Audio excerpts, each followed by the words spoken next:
Greetings, this is Paula G, and this is Fit at 60 and Beyond. You don't have to be 60 or beyond. We just challenge you to be fit, mind, body, soul, and spirit. And today I want to talk to you a little bit about wouldn't take nothing from my journey. You know, sometimes we're asked the question, if you had to do it all over again, what would you do differently? Or would you do anything differently? And you know, a lot of times some of us will answer that question and we'll say we might do this differently or we might do that differently. And I remember on one of the radio shows I was recently hosting on, I asked the guest the question and he said he wouldn't change anything. He wouldn't change anything at all. He would trust the process. He would trust the process. He would trust God in the process. And I thought that was a really profound answer. I'd never really heard anyone, really express it that way, that I would trust the process.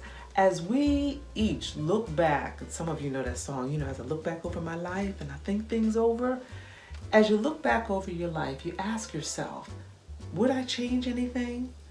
And when you really start thinking about it and you look at where you are today, a lot of us really wouldn't, because we really learned a lot of lessons in that process. I know for me, my journey, it has not been an easy one, as I'm sure it has not been for a lot of you.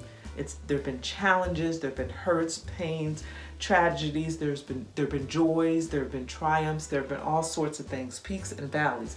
But when I look back at it and I look at where I've come from, where I'm going to, and just the strength that I've gained on the journey, I wouldn't take nothing from my journey, because I would be right where I am today, and I'm okay with where I am today.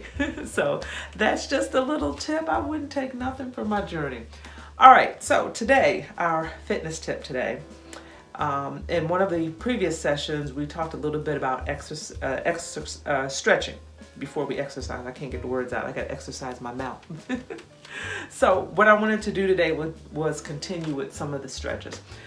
My hip area is really tight for a variety of reasons. I've been working out for so long and so much that your joints start to get a little stiff.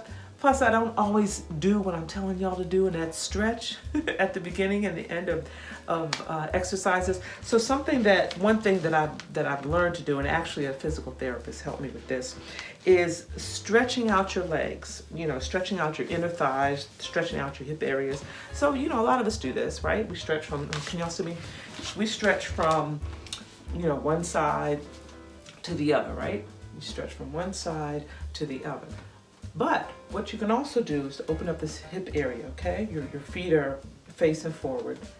You're gonna turn in one direction, turn that front foot, open up that hip, kind of come back just a little bit. You don't wanna arch, but come back just a little bit to stretch out that hip area, and you can also bring it forward to stretch out that hip area, okay? Oh, that's a good stretch.